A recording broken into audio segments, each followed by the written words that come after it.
Welcome to the Customer Catalyst Conference 2021, to our session focusing on customer growth, with Julianne Haines, Chief Executive Officer at Principality Building Society. For those new to the UK term building society, it means mutual bank, owned by its members rather than by shareholders. In a world dominated by global financial institutions owned by shareholders, how does a mutual bank set about building the business? What are the customer-focused actions that can drive growth? Julianne speaks with Chris Adlard. Well, welcome to the Customer Catalyst Conference. We're absolutely delighted today to be joining the CEO of Principality Building Society, Julianne Haines. Julianne's been a CEO now for over a year at the Principality. The Principality's been around since 1860. It has revenues of around £200 million a year, around 50 branches and 1,000 employees. Julianne, great to meet you. Nice to see you today.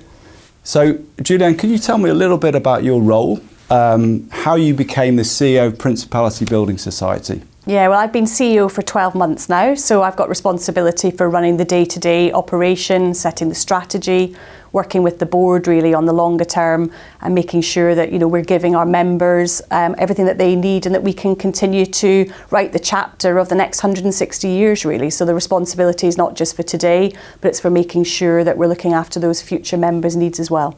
So I've been CEO and prior to that worked at Principality for a number of years where I was Chief Customer Officer, appointed to the board, and I had responsibility for all of our marketing, our product and propositions, our technology transformation, our sort of distribution teams really. So everything that the customer in effect would come into contact with sat within my regard, and prior to that worked in different sectors, in consumer goods, retail and in marketing services as well. So it's I guess the CEO role is a culmination of a career where that passion for doing the right thing for customers, ensuring that we're really listening to what customers want and then designing whatever part of the customer experience and the proposition to those needs. And I'm really fortunate to become CEO in the last 12 months and bring that voice of customer firmly to the top of the organisation.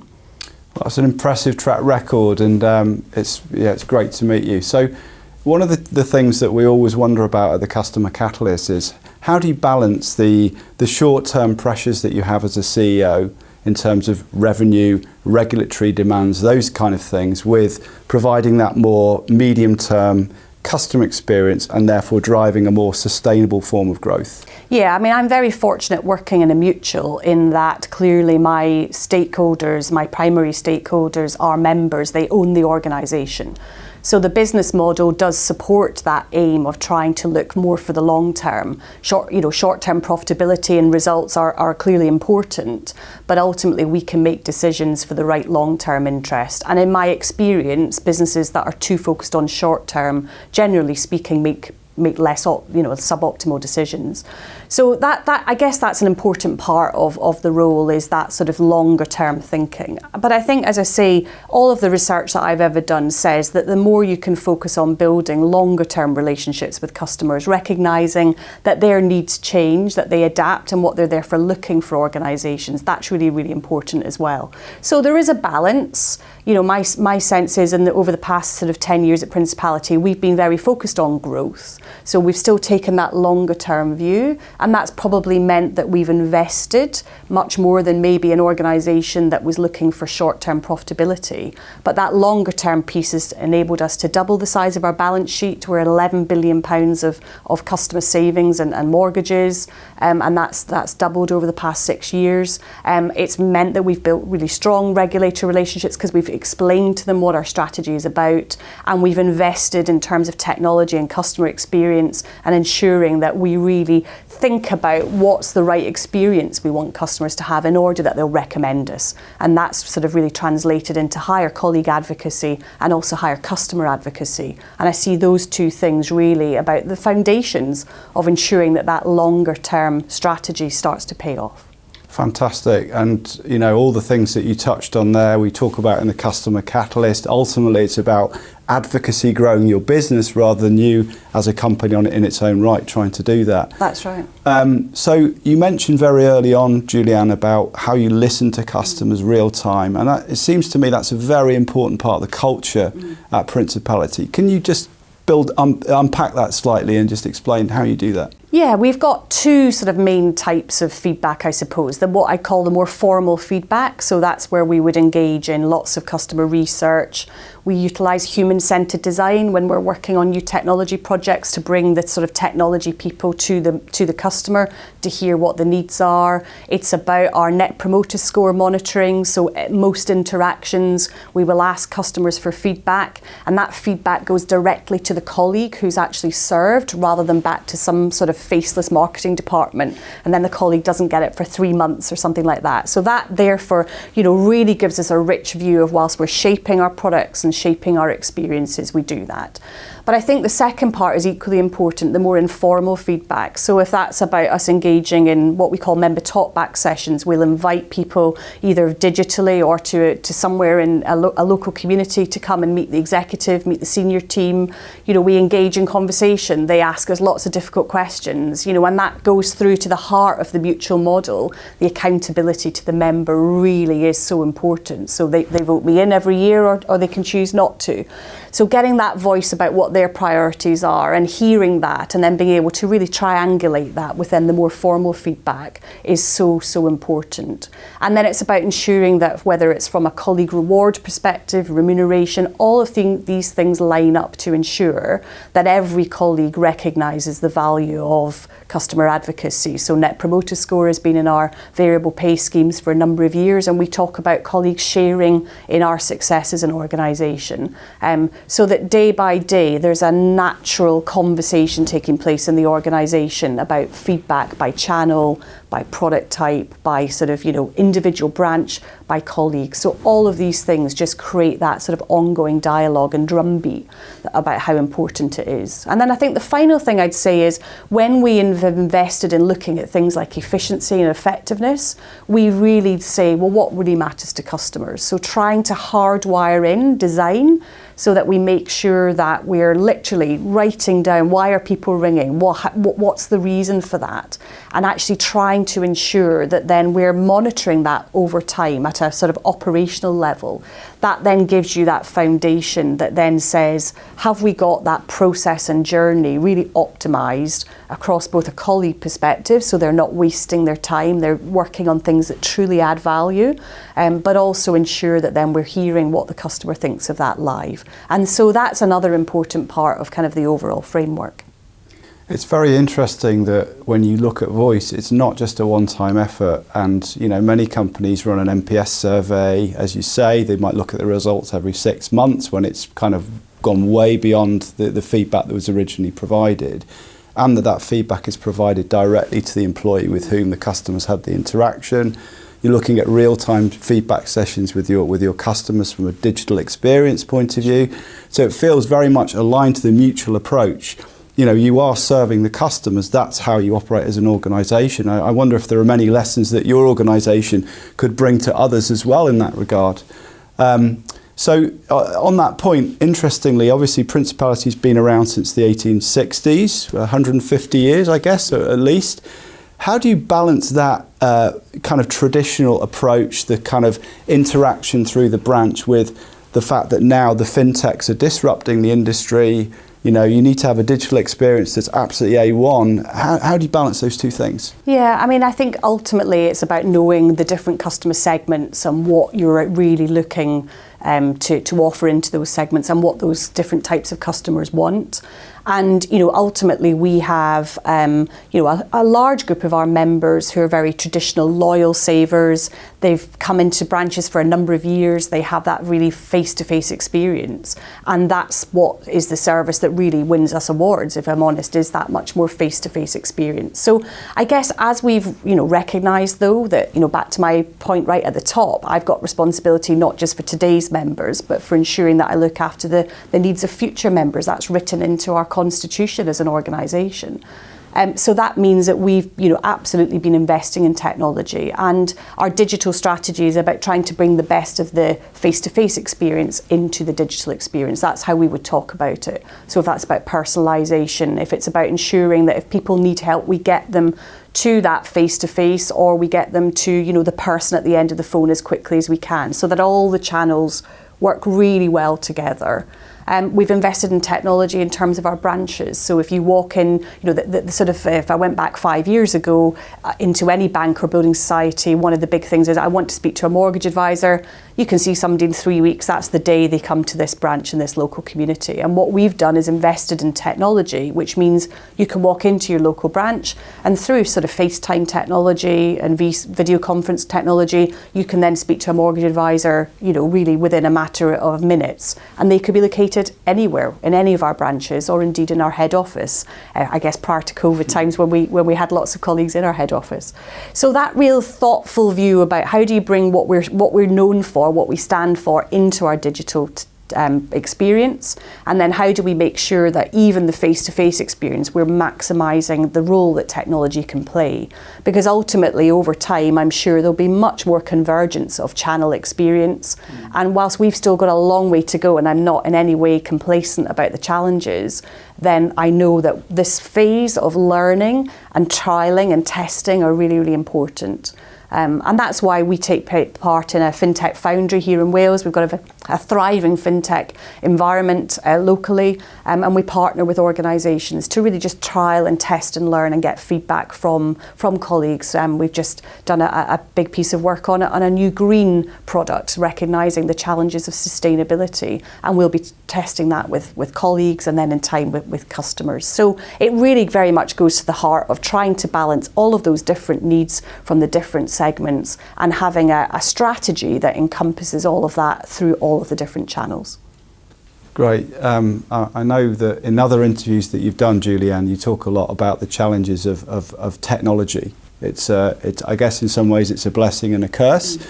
So often we talk about the digital experience and the front end and what the customer sees, but in reality for many banks, building societies, there's a plethora of legacy systems and technologies that are not always as integrated as one would like.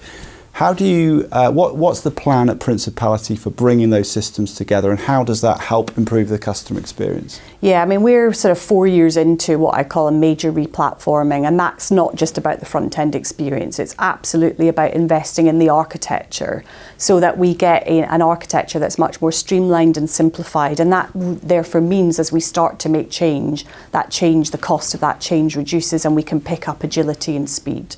So we've done that, successfully across our sort of savings back office, and we're just probably about 9 months away from completing that in our mortgage technology as well, and that will see a massive simplification of the IT estate. I touched earlier on human-centred design. I mean, ultimately it's about really knowing where value is created for customers, and if you're listening to that, then that to some extent directs where your attention and focus should be. So where are the areas where customers are saying, I want speed, I just want to know the answer to my simple transactional type question, versus where are they actually looking for more of a conversation or more of the offline and online coming together.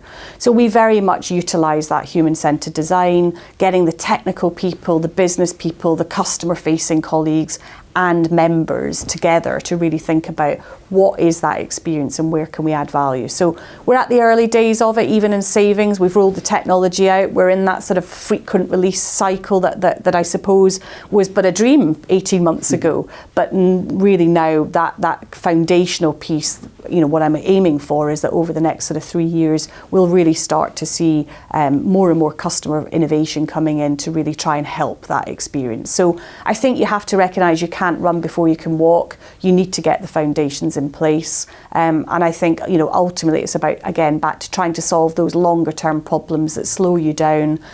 You've got to do those first, and otherwise I don't think that the sort of experience is really going to have a huge longevity, because we know that customer needs are changing very, very fast. If I looked at COVID, Who would have thought that we'd have seen the massive amount of change that we've all experienced over the past 2 years? We've very much continued to invest in the long term, and we've obviously had to operationally manage through COVID, like all organisations, and I'm really proud of what we've done as a business, continuing to grow, continuing to invest. But ultimately, my view would be I would rather have a little bit less growth and ensure that those fundamentals for the long term are in place, and that we're really thinking about, the future and what colleagues need, because that change in the last 2 years, that's just going to continue to grow exponentially. Great. I mean, you touched on a lot about how you interact with customers, engage with customers, almost to the point of co-creating new propositions with them. Can you explore that a little bit more in terms of some of the things that you're building out with your client base? Yeah, so I mean, a few examples, I guess. We touched about the green challenge a minute ago. For a number of years, we've been focused on how do we try and get people really focused on reducing the sort of carbon footprint of their homes. And it's something that a very small group of customers really care about and are passionate enough to go and spend a lot of money on. But I can't profess to know how I'm going to get the vast majority of consumers to change their behaviour. So sitting down and understanding what the real barriers are and understanding how people are thinking about this challenge, ultimately we have to look to consumers to give us that insight. So that's one that's very much at the early stages. We're in pilot, as I say, with colleagues, but in time we'll then start to bring that proposition and go through that rapid test and learn process. Another one would be people wanting to buy their first home. We know that the big challenge is really to do with the size of the deposit. It isn't really about whether people can afford the mortgage, because they're paying that money in rent today. So we worked very extensively with people who are in that sort of thinking about it, would love to know what to do and understand that actually the biggest thing is they don't know where to start. Who do they go to for that information? So through the launch of an app and a savings and mortgage account that's linked, we're really on this sort of journey of thinking about it through to actually being able to get your first home and your first mortgage. And we launched a product called First Home Steps with an app that gives them all of that information, a savings account with a better rate of interest, because we're trying to encourage people to save for that first deposit. And then if they take their mortgage out with us, they can get some cash back, which obviously helps them reduce the cost of entry. All of these things co-created, multiple iterations, and we'll continue to, even though we're in live, we're looking again at what else has changed in the market and how do we continue to do that. So we're doing it in a number of different ways, Chris. Excellent, thank you. You mentioned about customer experience and different types of personas that you work with, different types of groups and within society. How do you understand that customer experience? How do you map it out? How do you sort of, if you like, understand it in detail to serve your customers better? Yeah, we've used sort of systems thinking quite a lot to really look at the whole end-to-end experience. So we use techniques, lean canvas, UI, UX, really just very much trying to think through what's the problem that's trying to be solved, what are the kind of current business assumptions that are leading to the experience that we've got, and what assumptions do we want for the future. And then really working collaboratively across the whole organisation, trying to map through what is the minimum amount of regulatory compliance that we need, because clearly our job is to make sure that customers, there's no harm to customers, particularly in financial services. We've got to think about the longer term outcome. So we have our compliance colleagues in the room, we have our sort of all of our business architects and all the full sort of organisation really trying to shape out where are we trying to go, and then measurement as well. So measure what's happening today, how many, at what times, and asking the customer some questions. And really through that, we then do a test and learn of a new process.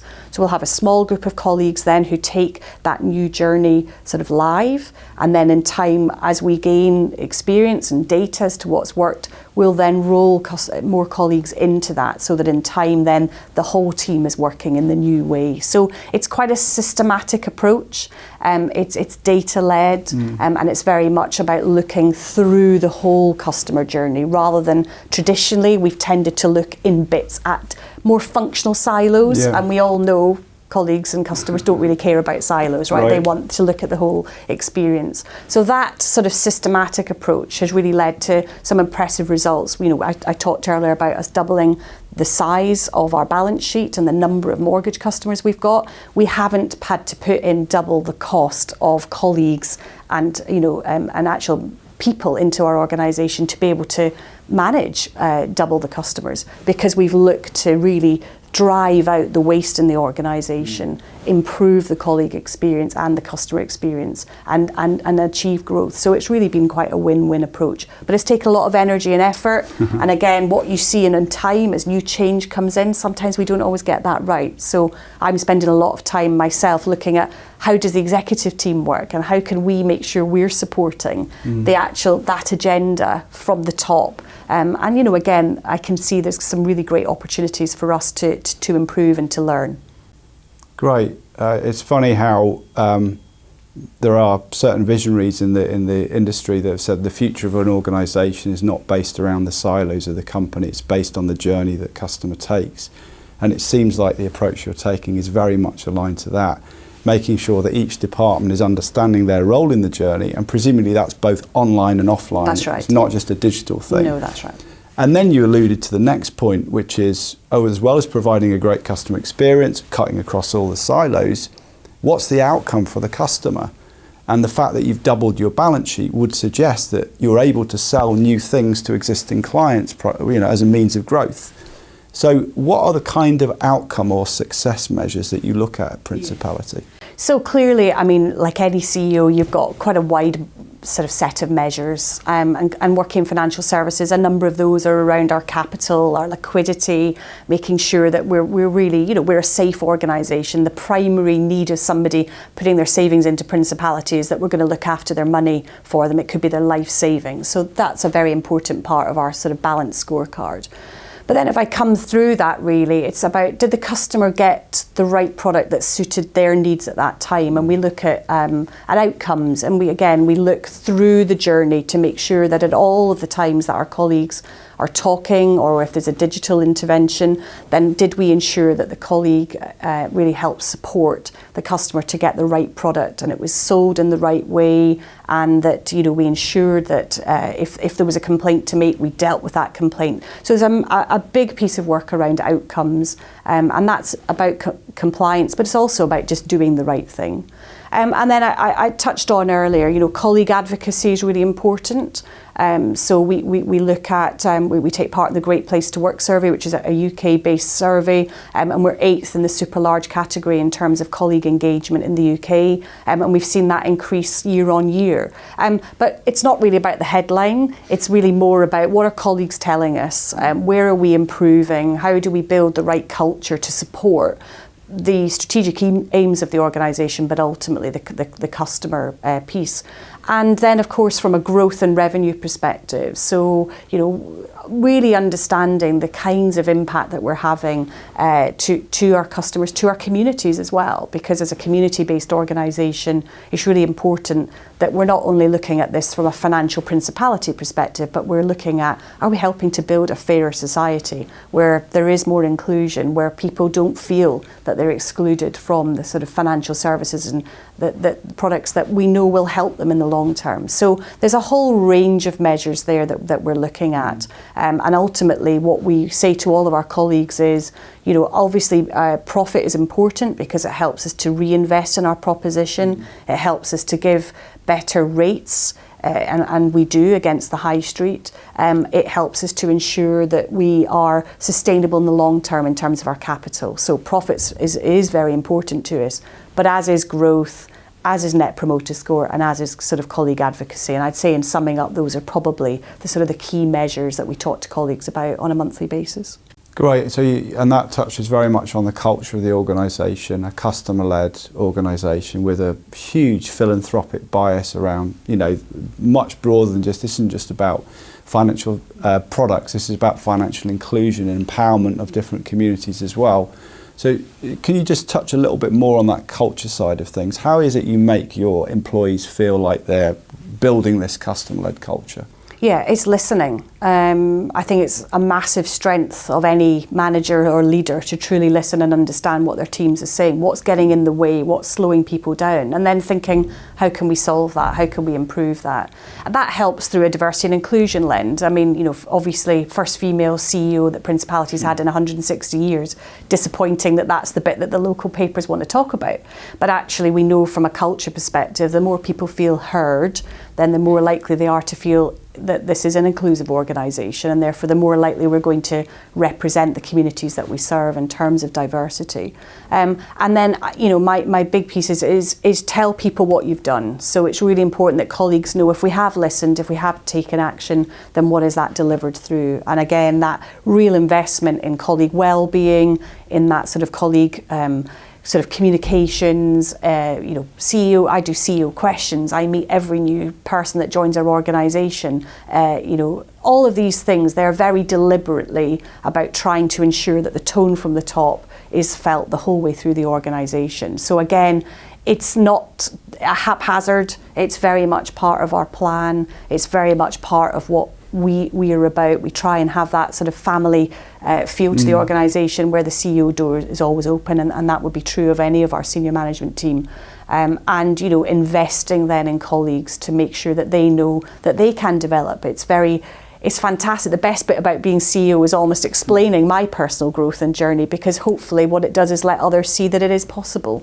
I never thought when I joined Principality one day I'd be CEO. So for colleagues to hear that and to see that if you take the ownership for your career, for your learning, and that listening and learning come together, then actually a lot of this is possible. So yeah, there's a whole range of things that we do. And again, more work to do always. So I suppose I'm restless. I always look for the opportunities to improve.